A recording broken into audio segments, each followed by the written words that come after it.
Au milieu de la page, Tnanatam, Amarabashun Gamliel, c'est une Gemara bien connue.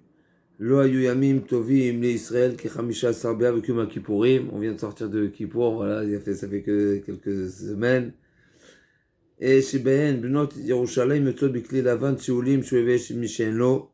Donc il n'y a pas eu les plus beaux jours que le peuple d'Israël a pu a comme, comme rendez-vous avec Akadosh Baruch Hu, particulièrement le jour de Kippour, mais aussi le 15 av. On va voir tout de suite qu'est-ce qu'il y avait de particulier le 15 av. On va donner plusieurs raisons. Alors, on a donc le Yamim Tovim, les Israël, qui est Chamisha Saber ou Kema Kippourim, Shem Bnot Yerushalayim, Yotzul Bikli Lavan, Sheulim, donc ils sortaient pour se, voilà, pour se marier, et ils sortaient pas avec leurs propres vêtements pour ne pas gêner celles qui n'ont pas les moyens. Je comprends pourquoi c'est un grand jour, Yom Kippour. Premièrement, parce qu'on mérite le pardon. Deuxièmement, Yom Shenit Nubo Luchot Achronot, c'est le jour aussi où nous avons mérité les deuxièmes tables. Donc on voit qu'il y a un lien direct entre les deux, puisque le Salarti Kidvarecha, le pardon que nous avons mérité, il était accompagné par ces slichot, par les luchot, plutôt les luchot avec le Salarti Kidvarecha. Et la Chamisha Sarbea Avmahi, qu'est-ce qu'il y a eu de particulier? Le 15 Av, Amar Abuda Marshmuel, premièrement, Yom Shultru Shvatim Lavozé Bazé. Donc c'est le lien avec notre Sugia. Pourquoi l'Agmara a ramené ça ici? Parce que justement, on a discuté dans les pages précédentes de cette mitzvah qui a été imposée lorsque les filles de Télophrade ont demandé un héritage. Alors la tribu a demandé que les filles héritières se marient dans le reste dans la tribu, parce que si elles venaient se marier avec un homme d'un autre chevet, alors naturellement la part d'héritage qui était du chevet de la femme va passer à son mari ou va passer à ses enfants, donc ça va sortir. Et effectivement, que je vous l'ai dit, lotisov nachala chevet et chevet acher, donc il n'y aura pas de détournement d'héritage. Et sur ça, on avait vu que ce sujet, est-ce que cette restriction concernait seulement les Benot, l'Ofrado, au contraire, selon la génération, on va voir les Baé à arrêt, à l'exception des Benot Tzelophrad, ce qu'on avait vu précédemment, c'est que les filles de Tzelophrad, la Tov, BNM, Yulem, Menachim, on l'a vu dans la page précédente, que les filles de Tzelophrad elles-mêmes, elles avaient le droit de se marier avec celles qui voulaient. Ah, pourquoi c'est marqué Vatiena, les Benot de Menachim? C'était Etzatova Kamashmalan, c'était seulement un bon conseil, mais en réalité, elles-mêmes, elles étaient autorisées à se marier. Mais en tout cas, pour toute la génération, cette génération-là, qui est toutes les filles héritières, avaient cette restriction de se marier seulement avec leur propre chevet. Et à partir de cette date-là, alors, Outrouche Fatim là vous est basé, pourquoi Maïdarouche, Zéadavar? Là aussi, c'est lié avec ce qu'on avait vu dans la Zéadavar. Zéadavar, cette mitzvah-là, ne concerne seulement cette génération. Quelle génération? On y arrive tout de suite. Davarze le Yenoeg et la Bédorze. C'est quoi Dorze? Nous dit le Rajban. Seulement ceux qui étaient la génération qui est rentrée en Eretz Israël.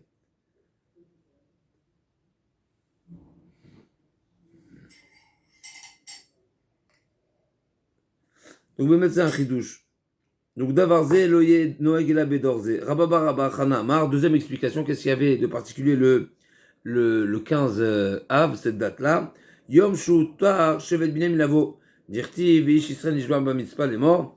Donc on connaît cette fameuse histoire depuis les Gesh Bagiva, où il y avait cette fameuse femme qui a été trouvée, qui a été abusée et qu'on l'a retrouvée morte. Et son mari, qu'est-ce qu'il a fait? Il a découpé, il a envoyé à tous les Joatim pour leur montrer, regardez ce qui s'est passé là-bas. Et donc il y a eu une guerre entre les tribus. Et non seulement suite à cette guerre où il ne restait pas beaucoup il y a eu un grand massacre, mais en plus de ça, ils ont juré de ne pas se marier. Personne ne donnera sa fille à un de la tribu de Binyamin. Et à partir de cette date-là, il y a eu cet interdit a été levé. Maïdarouche, Mimenu velo mibanav. Là aussi, c'est marqué. Ish Mimenu lo iten bito. Là, c'est dans ce passage, c'est marqué. Personne ne donnera sa fille. Mais d'ici, on en déduit sa fille, mais pas les petites filles. Donc là aussi, à partir de la génération suivante, l'interdiction a été levée Et donc c'était un jour de joie. D'ici on voit combien la réconciliation, que ce soit entre nous à Kadosh Baruch Hu, comme Yom Kippour, ou que ce soit entre nous-mêmes, les différentes tribus, comment c'est un grand jour de joie et de fête, à tel point que c'est marqué Lo hayu yamim tovim le Israël, comme ce jour-là. Rav Dimi, donc troisième explication. Rav Dimi Bar Yosef Amar Rav Nachman, Yom Shekalubo Mete Midbar, c'est le jour anniversaire, si on veut, la dernière date où les condamnés à ne pas rentrer en Eretz Israël, donc toute la génération qui est sortie d'Égypte, les 600 000 hommes, comme on va voir dans la suite de la Gemara, de 20 à 60 ans, ils ont cessé de mourir. Et Tosot nous fait ce calcul-là, qu'en réalité, pourquoi c'est le 15 Av, pourquoi c'est tombé le 15 Av? Parce que tous les ans, le jour du Tisha B'Av, chacun creusait sa tombe, chacun, alors normalement c'était ceux qui avaient 60 ans, puisque Akadosh a laissé justement 40 ans dans le désert. Une des explications, alors bien sûr ce qui est explicite dans la Torah, c'est Yom Lashana. Yom Lashana, on a payé un an pour un jour, mais il y a aussi une autre explication, ce qui en découle, c'est qu'en réalité, Akadosh n'a pas voulu que les personnes meurent avant l'âge de 60 ans. Et donc tous ceux qui avaient 20 ans au moment de la faute, ils ont vécu jusqu'à l'âge de 60 ans, donc chacun mourait quand il avait 60 ans en réalité, et chacun, mais ça nous dit qu'ils creusaient leur tombe, et le jour, ils se mettaient dans la tombe de Tisha B'Av, celui qui mourait, il mourait, celui qui se levait, il se levait. Maintenant, la dernière année, qui s'est passée la dernière année, ils se sont tous mis dans, les derniers qui étaient censés mourir, ils se sont mis dans la tombe, et ils ne sont pas morts. Maintenant, ils ont dit, mais on est censé mourir. Donc, qu'est-ce qui se passe? Ils ont dit, peut-être on s'est trompé, peut-être on n'est pas le 9 av aujourd'hui. Donc, ils ont attendu le lendemain, le surlendemain, jusqu'au 15. Le 15, on sait que c'est la pleine lune, donc on sait forcément qu'on a déjà passé la date, et donc ils ont réalisé qu'Akshbokho les a épargnés. Donc c'est 15 000, puisque si on divise 600 000 par 40, ça nous fait 15. Tous les ans, il y avait 15 000 et quelques qui mouraient, et les 15 000 derniers ont été épargnés. Donc c'est un jour aussi de joie. Be'amarmar, Hachelo Kalou Metemidbar. Alors ça encore une fois, ça c'est pas explicite dans l'Agmara, ça c'est ce que Tosot nous dit qu'ils ont été épargnés, mais en tous les cas, l'Agmara va nous dire que pendant toute cette période, lo aya dibur im Moshe, shenemar, vaïka asher tamu kolanche, amin chamal mut mikerev ha'am, vesamichle, vedaber Hashem elai lemor, vayomer, vedaber Hashem elai lemor, pardon, elai aya dibur. Donc pendant toute cette période, tous ces 40 ans, Akadosh Baruch Hu ne sait pas le Hayat Dibour Moshe. Alors c'est discuté que ça veut dire quoi que Akadosh Baruch Hu ne parlait pas avec Moshe. Le Rashba, Merachi nous dit, c'est pas que Rabbeinu Gershom, pardon, est-ce que je dis pas de bêtises, c'est pas qu'il n'y avait pas du tout de relation, mais c'est que c'était ponctuel, c'était pas de la même manière. Rashba nous dit, c'était pas quand il était nécessaire, comme à Korach par exemple, et c'était pas forcément PLP Aldaberbo, c'était pas forcément direct, c'était peut-être avec un malach ou avec Orim et Tumim, pas peut-être, comme c'est le Rajah nous dit. Ouais, les relations ont changé parce que c'était un moment de tristesse, et donc à la fin de cette période de tristesse, alors où on retrouve, où la Torah nous met nous soulève cette marque, puisque c'est marqué, lorsqu'ils ont fini de mourir, alors Akadosh Baruch Hu va dire Hashem Elai. Et là, c'est un échange direct, un échange proche. Et donc, on en déduit que jusqu'à présent, le dibour, il n'était pas de la même intensité, ou que ce soit dans la qualité, ou soit dans le nombre de fois que Akadosh Baruch Hu s'adressait à Moshe Rabbeinu, ou bien si c'était pas nécessaire qu'elle. Et là, il y a dibour. Oula Amar, donc on a, encore une fois, on a première explication chez Outrou, Shvatim, la Vosé-Bazé. Shevet Binyamin, Yom, chez Kalou, Mete Midbar, et on arrive maintenant à une quatrième explication. Oula Amar, Yom, chez Bitel Boshea, Ben Ela, par des sauts, Shoshi Verovam, Aladrachim, chez Alou, Israël, la Régel. Donc, Koshea, Ben Ela, il a retiré les idoles. Alors c'est marqué par des saotes, c'est pas par des saotes, il y avait des gardes.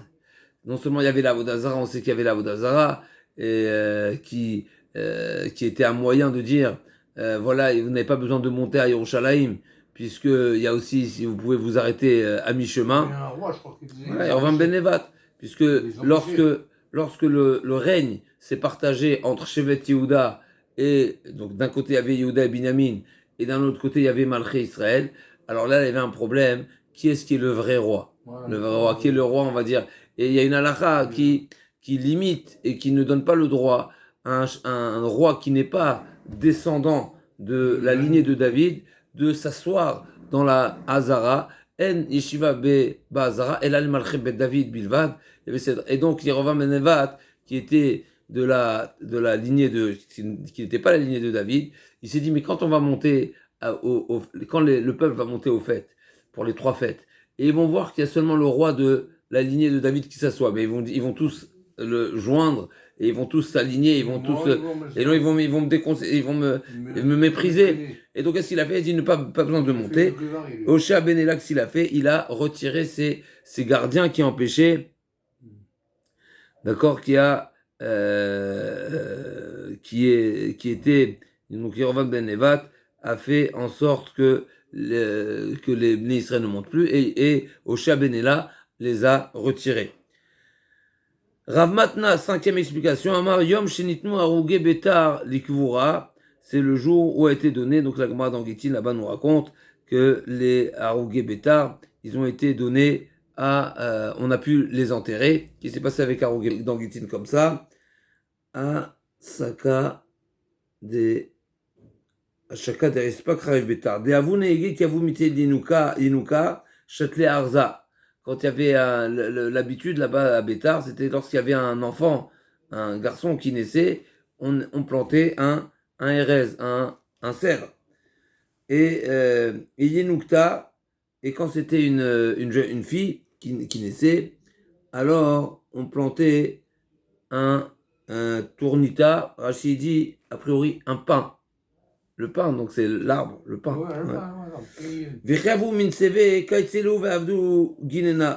Et quand ils se mariaient, eh ben, ils utilisaient ce bois pour en faire une choupa.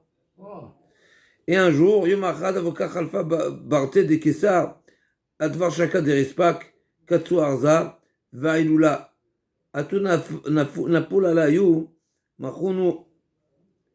Et donc, une fois, la fille de l'empereur qui est passée par là-bas, et elle a cassé ce Saka de Rispak. Et donc, Idbar Saka de Rispak, pardon, elle a cassé qu'on appelle ça, si je ne me trompe pas, c'est la roue de son carrosse, n'est-ce pas? C'est pas la roue, le flanc, le côté de sa chariole qui s'est cassée, et donc elle avait besoin de bois. Elle a cassé ce bois elle a abattu ce bois pour réparer sa chariole, charrue, sa diligence. Et donc, Ve'aïloula, Atul Napula Layou, et donc ils sont venus, ils lui ont tombé dessus, et donc qu'est-ce qu'ils sont partis? Rappeler que les Juifs, ils ont fait un putsch contre le Kessar, mais en réalité, voilà, on ne sait pas toute cette histoire, on ne savait pas qui c'était, etc. Bien sûr, mais en tous les cas, c'est ce qui s'est passé. À la suite de ça, qu'est-ce qu'il a fait? Eh ben, il est venu, il a tué tout le monde. Qu'est-ce que la Gemara nous raconte? Il avait des terres, qu'on appelle ça des champs, des jardins, plutôt, de 18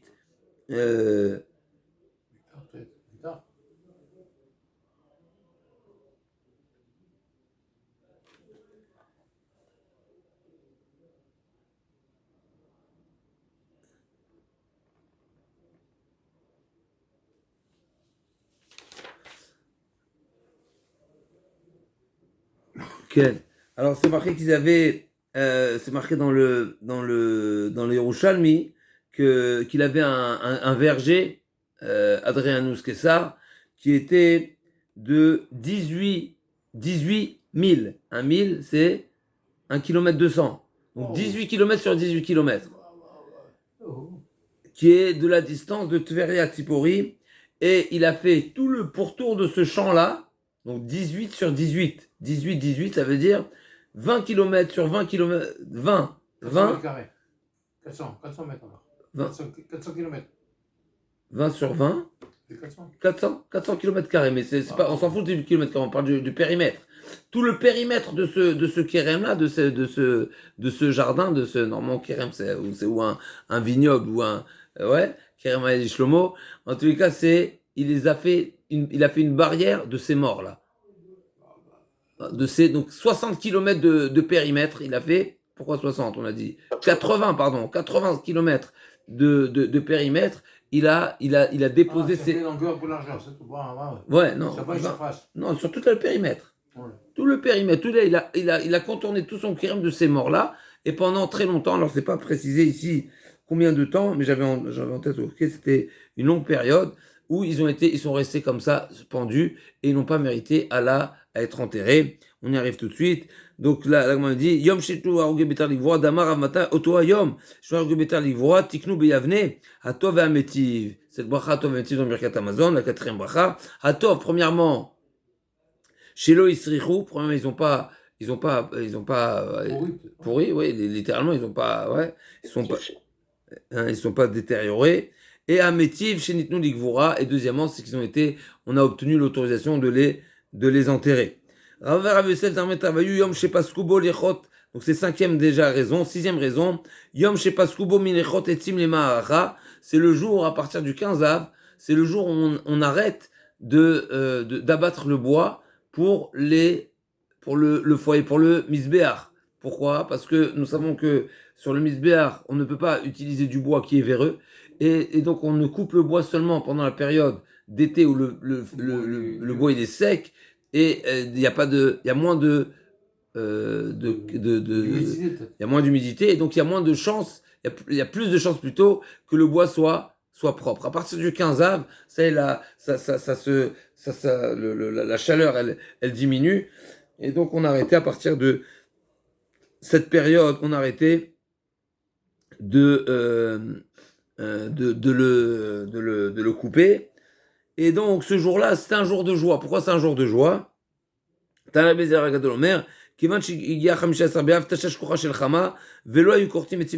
du fait que le soleil n'est pas aussi fort, même si la Gemara nous dit que la période d'après l'été, elle est plus difficile que l'été même, parce que le sol il est déjà chaud, etc. Mais en tous les cas, le soleil ne frappe pas, et donc ça sèche pas. Ça peut être plus humide, mais il n'y a pas la chaleur sèche du soleil n'est pas là, et donc le bois peut être véreux.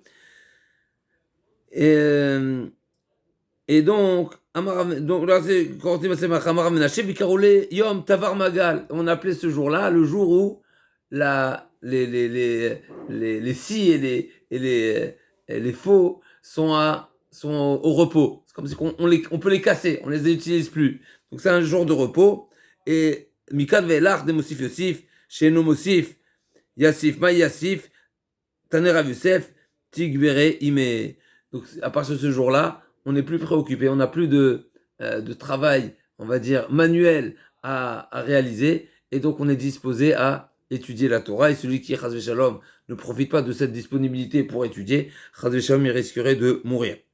Tanou Rabanan, Shiv'a Kaflu et Haolam Kulo. L'Agma a dit, il y a 7 personnes, donc Tikvere Ime, c'est une manière de dire que c'est sa mère qui va l'enterrer, des parents qui enterrent leurs enfants, alors allez-nous, c'est qu'ils sont morts jeunes, n'est-ce pas, Rajbam nous dit qu'ils vont même pas arriver à la moitié de leur la moyenne de vie d'un homme.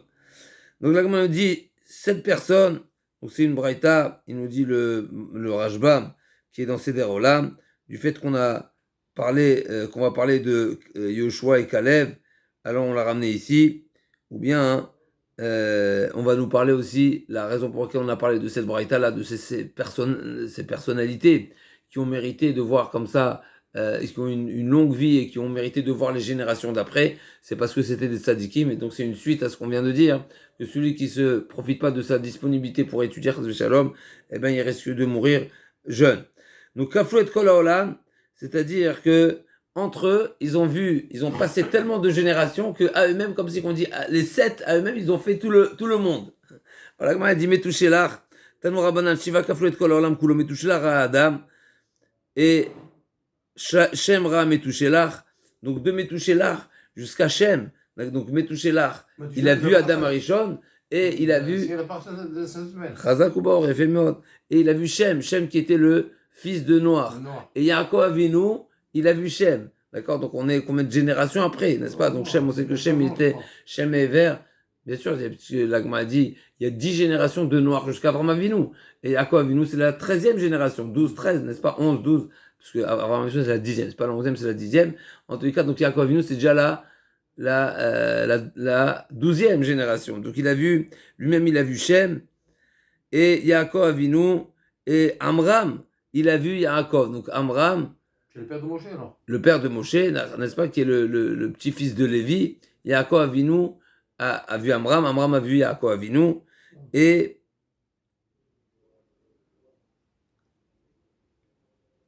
Achia Shiloni Raet Amram.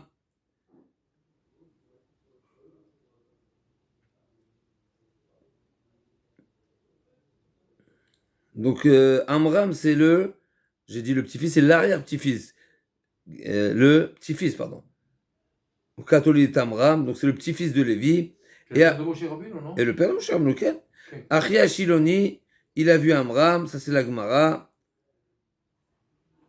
Et Rajbam nous dit, d'après cet avis, on ne pense pas que Eliaou Hanavi c'est Pinchas, parce que si c'est Pinchas, alors bien sûr, c'est évident qu'il a vu.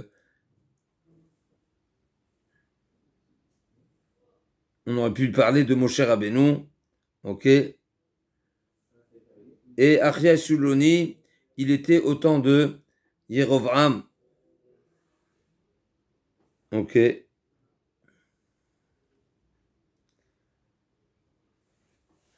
Donc la Gemara va nous dire qu'elle Eliaou Raet Achia Shiloni Vadein Kayam et Elioanavi, c'est Elioanavi qui est alors on dit pas forcément Pinchas Elio, mais Elioanavi, on sait qu'il est pas, Elioanavi, il est toujours là. Et donc à eux 7, donc on a Metushelach, Metushelach, oui. Donc Adam, Metushelach, Shem, Yaakov, Amram, Achia Shuloni et Eliaou. Donc on a les 7 qui ont vu, à eux 7, ils font tout le tour du monde. Okay. Alors l'Agma, elle revient sur Achia Shuloni. Achia Shuloni Raet Amram, l'Agma demande d'où tu sais que Achia Shuloni, qui était encore une fois bien après, n'est-ce pas, Yerovam. Donc on est, hein, Achia Shuloni, il a vu Amram. Donc Achia Shiloni, il était au temps de Yerovam, qui est après Shlomo, après David, après Shlomo, donc on est 500 ans après la sortie, plus de 500 ans après la sortie d'Égypte, n'est-ce pas? L'Agma demande, mais comment est-ce possible alors que c'est marqué Ve'akti ve'lotamen ishkim kalebenifoune ve'ushabinoun? Comment est-ce possible que Achia Shiloni a vu Amram? Mais c'est marqué que personne n'est rentré en Eretz Israël. Personne, oui.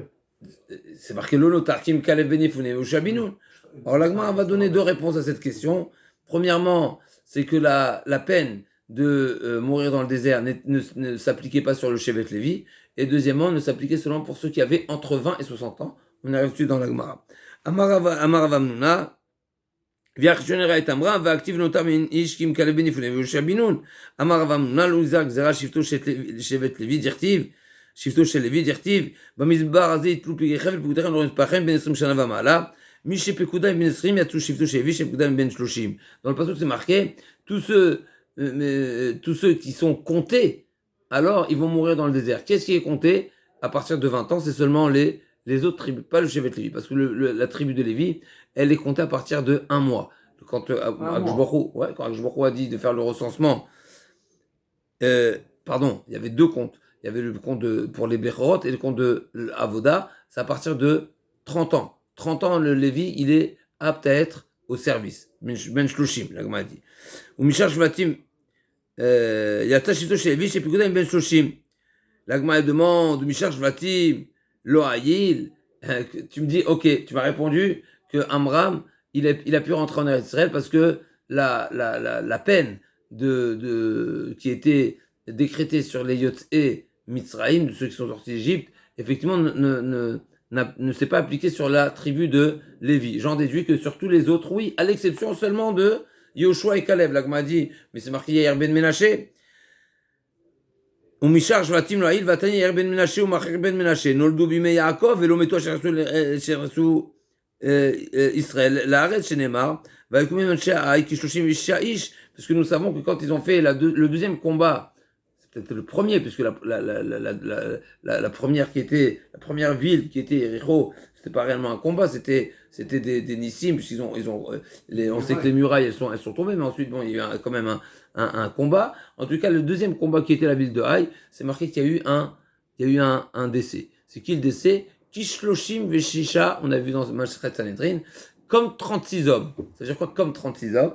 Alors là, m'a dit, c'est pas qu'il y a eu 36 hommes, Bémet Soniftar, mais c'est une personne qui a la valeur de 36 hommes. C'est qui la personne qui était la valeur de 36 hommes? 36, on sait, c'est non seulement, on sait, c'est la notion de 36 tzadikim, mais c'est la majorité c'est le nombre qui est la majorité d'un Sanhedrin. Un Sanhedrin est composé de 70, donc 36, 71, 36 c'est déjà la majorité.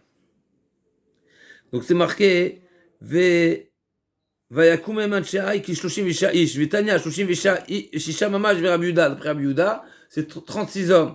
Mais אמר לו רבי נחמיה, וכי נאמר 36, c'est pas marqué 36, c'est marqué comme 36. ולא נאמר אלא כ36, אלא זה יאיר בן מנשה, ששקול כרובה של סנהדרין. Donc en réalité, quand on a combattu Haï, on a eu une perte. Mais c'est une perte très importante qui est d'une valeur comme si 36 hommes. C'est qui était de cette valeur-là? C'est Yair ben Menaché, le fils de Menaché, donc le petit-fils de Yosef Hatzadik. Donc on voit très bien qu'il y a un petit-fils, il y a un des enfants, en tous les cas, un homme qui n'est pas de la tribu de Lévi, qui est aussi rentré en Eretz Israël, mis à part Yehoshua et Caleb.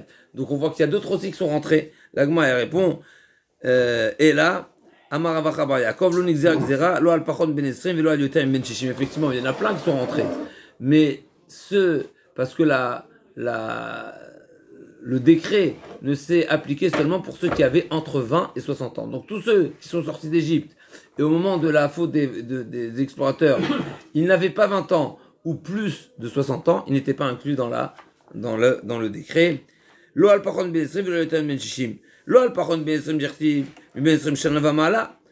C'est explicite que le décret ne s'appliquait pas pour ceux qui avaient moins de 20 ans, parce que c'est marqué, c'est explicite dans la Torah, tous ceux qui ont plus de 20 ans.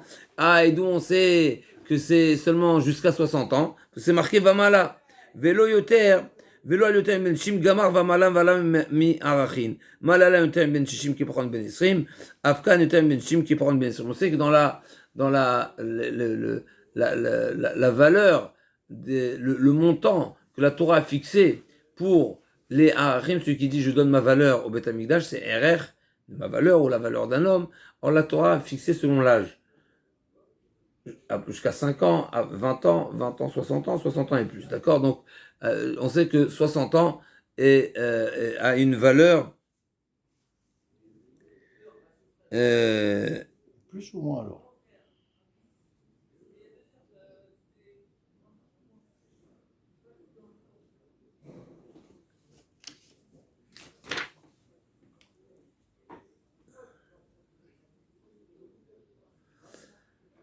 Que ce soit celui qui a moins de 20 ans ou celui qui a plus de 60 ans, ils ont une valeur inférieure à celui qui a 20 ans.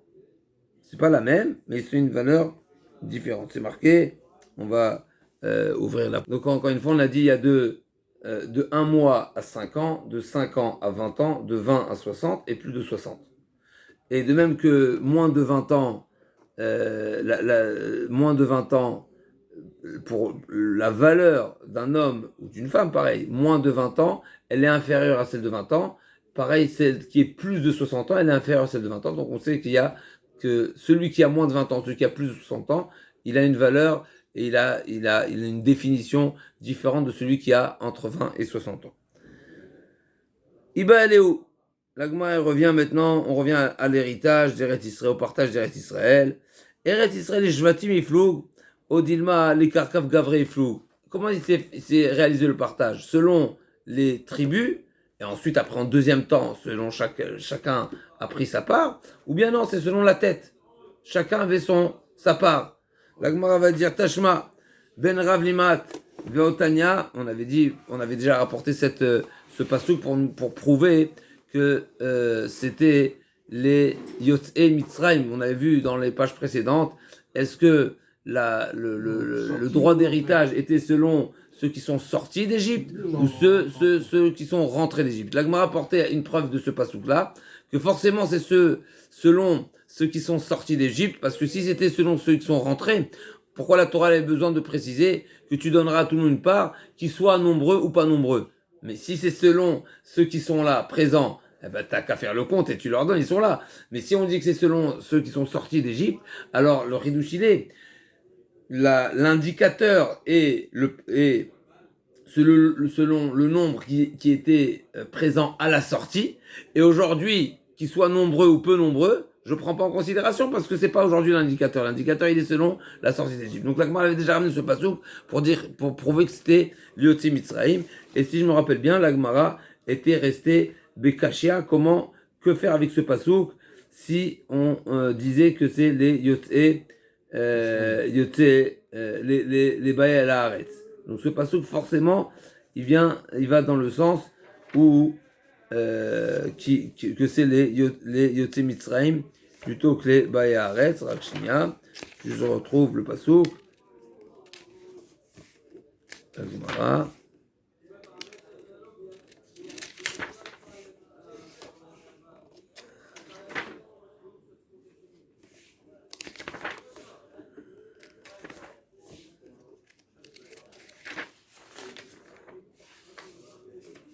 Ok, moi je n'ai pas retrouvé.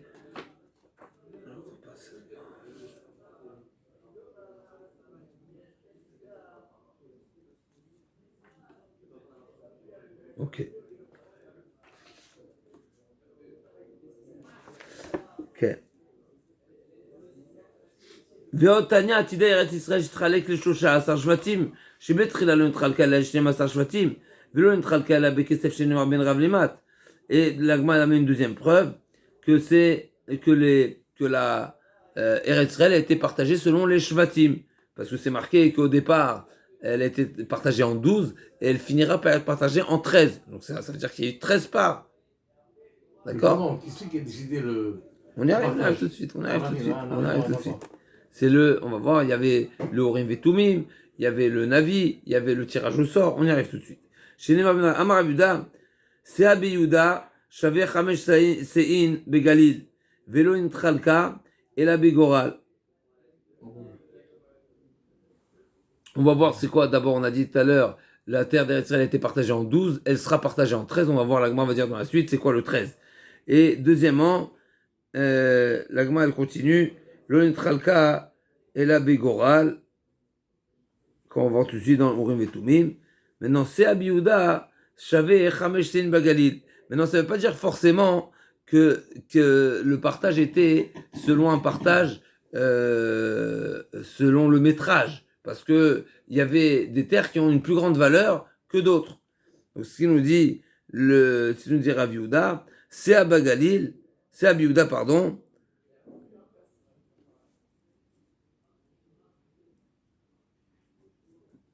Le sens du pasouk qui nous dit Ben Rav Lim'at, c'est qu'il y avait des terres qui avaient des plus grandes valeurs que d'autres.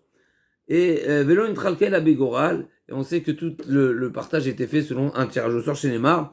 Ar Begoral, c'est expliqué dans le pasouk. Velo Intralkel à Beorim Vetumim. En plus de ça, c'était accompagné par le Orim Vetumim, comme on va voir tout de suite. D'abord, il y avait Elazar à Cohen qui prophétait quel chevet va être pioché, quelle parcelle de terrain va être pioché, et ensuite c'était validé par le tirage au sort. Il dit Chevet Yehuda, il piochait, Chevet Yehuda. Il prenait Yerushalayim ou bien la Yehuda de Shomron, et il avait. C'était en parallèle, et la névoie, et le Urim Vetumim, et le tirage au sort. Ketzad l'agmadia, Ketzad, et la Zam Lubash, le Urim Vetumim, et donc tout le monde est assisté. Ve kalpi shel shvatim, ve kalpi shel tromim munachim, il y avait deux pioches. Un dans lesquels il y avait les 12 tribus, dans l'autre il y avait toutes les différentes parcelles, et Vaya mechaven veruach hakodesh vomer zevulun ole. Et il disait, je vois que c'est Zevulun qui va être pioché. Il piochait, on voit Zevulun. Ensuite il dit, je vois qu'il va recevoir telle parcelle, Trum Ako, eh bien ole imo, Tarab bekalpi shel shvatim, vala biado Zvulun, Tarab bekalpi shel trumim, vala biado Trum Ako. C'est ce qui se passait. Vechoser mechaven veruach hakodesh vomer Naftali. Ole vetrum ginosar, ole imo tarab bekalpi shel shvatim vala biado naftali, tarab bekalpi shel trumim vala biado trum ginosar, vechen kol shevet veshevet. Et c'est comme ça que c'est passé pour les 12 tribus. Donc d'abord, il nous informait ce qu'il voyait qui va être pioché, et il piochait, et donc il annonçait ce qui allait se passer. Et donc toute l'assistance, bien sûr, voyait ce Nes là, on voyait que c'était forcément un roi Hakodesh, et tout était Mechouvan.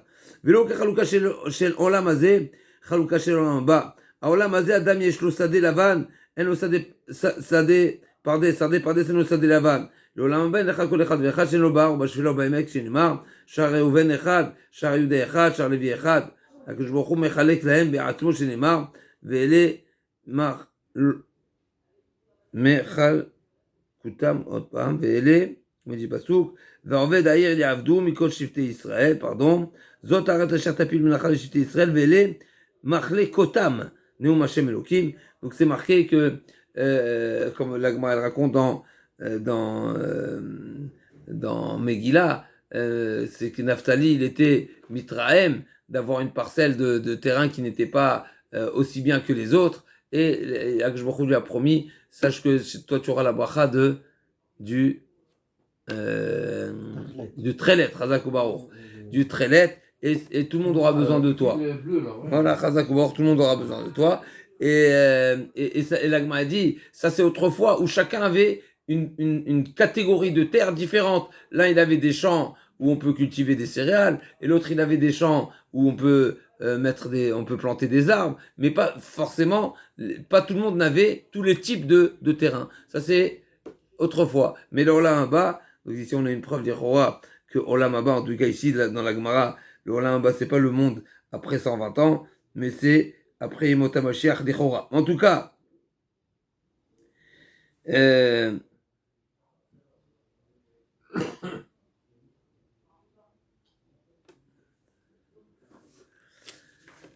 אבל לעולם הבא, אין לך כל אחד ואחד שלו בהר ובשפלה ובעמק, tout le monde aura une part et en montagne, et la plaine, et dans les vallées, chez Neymar, Char Rouven Echad, Char Yehuda Echad, Char Lévi, en plus de ça, c'est Akadosh Baruch Hu lui-même qui va faire ce partage. C'est pas précisé ici, ok. Quelle était la surface de l'Israël? Toute cette Gemara, elle était pour répondre à quelle question? Chez Bitrila, Aluntralka, nous la question de base était, est-ce que le partage était selon les nombres de Shvatim ou selon les personnes? Réponse, c'est les Shvatim, parce que c'est marqué qu'autrefois la terre a été partagée en 12, et dans le futur elle sera partagée en 13, donc on voit que c'est selon les Shvatim. Et là, chez Master Shvatim, Shvamina, Shvatim, Shvuk, Shvamina. Amarmar, Atida, Eretzrech, Shvatim. Idach Leman, c'est qui le 13e chez? Pour qui la 13e part? C'est marqué dans le futur, ça va être partagé en 13. C'est pour qui la 13e part? Amar Frizal, les Nassi. Ce sera pour le Nassi, directive. Vers Oved Aïr, Yavdou, Mikoshité Israël. Donc c'est marqué. Donc et le Passouk dit ensuite. Vers Oved Aïr, Yavdou, Mikoshité Israël. La Gemara dit, qui t'a dit que c'est le Nassi? Amar le Rav Pale Abaye, Ima Rungar Be'alma. La Gemara dit non, l'os al Kaza directive. Vers Notar la Nassi. Misé les Troumat HaKodesh, donc le pasuk ensuite il dit explicitement que le restant, la 13e part donc, elle sera pour le Nassi, et là-bas c'est marqué Alpene Chamisha ve'esrim Aleph Troumal ad Gevul Kadima ve'yama Alpene Chamishim ve'esrim Aleph al Gevul yama le'umat Chalakim Nassi va'ita Troumat HaKodesh Mideshavit betocho. Donc il y aura une part très particulière pour le Nassi. C'est qui le Nassi? C'est qui le Nassi? C'est le Melech HaMashiach. Juste pour une anecdote, une fois, j'ai entendu qu'il y a un oligarque russe qui a construit une maison à Yerushalayim. Il a dit c'est pour le Mashiach. Alors, la Gemara ici dit, Ken, c'est beau, dans l'idée peut-être c'est beau, mais c'est marqué ici qu'il aura une surface très grande, n'est-ce pas? Ce sera une 13e part, ça veut dire c'est un 13e. Un 13e d'Eretz Israël sera pour le Nasi. Un 13e mois, comment dire. Un 13e, Chazak ou Baruch, Ken. ולא נתחלקה לה כספים שנאמר בין רב לימת למאי, אילמה לשופרה וסניה, עטו בשופטנה סינן, אלא לקרובה ורחוקה. La Gemara dit, c'est quoi le sens de cet enseignement que la terre était partagée selon la valeur, les ksafim? C'est évident, on va pas donner à l'un une part qui vaut 0 et à l'autre qui vaut 100, n'est-ce pas? C'est pas logique. Et là, les krova ורחוקה, qui est Taner Bézar Omer, ksafim et Rabbi Shua Omer, Bekarka et Eloua. Donc ici, effectivement, il y a deux avis. Est-ce que la terre a été partagée selon la valeur de la terre, et donc ça dit que ça filme, donc là, selon la valeur, et okay. Et d'après, donc on a les terres qui sont d'après le deuxième avis, les terres qui sont plus proches de Yerushalayim, ils avaient une valeur plus importante. Et donc ça veut dire quoi, Bixafim et Eloi? Ça veut dire que celui qui avait une terre qui était meilleure, alors effectivement, celui qui a pris une moins bonne terre, il a pris une plus grande surface. Et d'après l'autre avis, c'est celui qui avait une terre qui était plus proche de Yerushalayim, eh ben il a donné une compensation à celui qui était plus loin de Yerushalayim. Ok. Donc c'est cette marloquette là. Est-ce qu'il y a eu cette compensation pour la valeur ou pour la proximité? Velo intralkaila begoral shenemar ar begoral tana ar begoral yatsu Kalev Yoshua vekalev ar begoral. Ar c'est un miout. On sait que chaque fois c'est marqué ar dans la Torah, c'est seulement. Alors ça veut dire quoi seulement? Qu'est-ce qui est exclu? Yoshua vekalev ils ont reçu une part en Israël sans tirage au sort. Il m'a dit le shakul klal, achat de la didou shakul didou mibaye, et la chute le goral al pi Hashem. Ça vient nous enseigner ici qu'ils ont reçu une part direct dans le jour qu'on leur a dit, ça c'est pour Kalev. Chazak ou Baruch. Yoshua dirtiv al pi Hashem natnu lo et aïr asher shal et timnat serach be'ar Ephraim. Donc il a demandé, il a reçu Yoshua, il a reçu cette ville Timnat Serach qui était dans Har Ephraim. Vaïvne et Taïr Veshevba, c'est là-bas qu'il s'est installé. Et Ktiv, c'est Ktiv Cheres. Alors il faut, a priori, on a cette même ville, cette même région peut-être, qui a deux noms. Une fois c'est marqué Ser, une fois c'est marqué Cheres. Amarabi Elazar, Bitrila Perotea qui Cheres, Ulbasov Perotea Masrechim. Donc effectivement, au départ, ça veut dire quoi? Avant que Yoshua n'ait obtenu cette terre-là, alors les fruits étaient secs, comme de l'argile, n'est-ce pas? Et ensuite, une fois qu'il a mérité cette terre, alors c'était tellement gras et ça coulait tellement du miel, etc. C'est tellement... Alors c'est devenu comme Kaviachol Masrim, c'est un petit peu péjoratif, mais en tous les cas, ça veut dire qu'ils étaient bien de bonne qualité. Et certains disent l'inverse, c'est-à-dire qu'au départ, ils étaient tellement, on va dire, gras et bons qu'ils ne se conservaient pas, et ensuite ils avaient cette capacité de Jerez qui ne s'abîme pas puisque c'est quelque chose de sec. Alors ça va dans un sens ou dans l'autre. En tout cas, ce qui est certain, c'est que d'une manière ou d'une autre, c'est une manière de dire que une fois que Yoshua a obtenu ce terrain, on a trouvé ça, on va voir dans 2-3 semaines, par Parashat Sarah, va comme céder Ephron. Il s'est levé, c'est-à-dire quoi? Il s'est levé. Plusieurs explications, mais ça veut dire qu'aujourd'hui, que Avraham Avinu avait pris possession de la terre de Marat Marpella, et ben ce terrain, il a pris une valeur. Jusqu'à présent, c'est quoi? Hebron, c'était rocailleux, c'est pas Chachouv. Quand Avraham Avinu il est devenu propriétaire, c'est devenu Chachouv. Là aussi, quel? Et Kalev, c'est marqué, dirtiv, Vaitnu le Kalev et Hebron, Kasher Diber Moshe, Vayoresh Misham, et Shelosha Bene Anak. Et donc il a, Kalev, a mérité la ville de Hebron. Pourquoi? C'est en récompense où il est parti prier les Avot n'est-ce pas? Eh bien, il a mérité aussi d'abattre les Anakim. C'est intéressant, ce parallèle. D'abord, il a reçu Hebron parce qu'il est parti prier à Hebron, mais aussi ce parallèle, a priori, qu'il a prié les Havot, eh bien, il a réussi à combattre et à éliminer. C'est Caleb qui a pris alors. Oui, c'est Caleb Ben Yefune qui est parti à Hebron. Et il a mérité aussi de combattre et d'abattre les 3 géants, n'est-ce pas? Zélomadze. Ok. Et Hebron, on sait que l'Agma demande Hebron Irmikla Tavaï. Qu'est-ce que tu me dis que c'est une parcelle de terrain qui appartient à Caleb? On sait que ça fait partie des villes de refuge. Les villes de refuge, c'était impersonnel, c'est au Lévi ou au Léviim, ou c'est pas un privé. L'Agma a dit Amar Abaye par Veraha. Quand on a dit qu'on a donné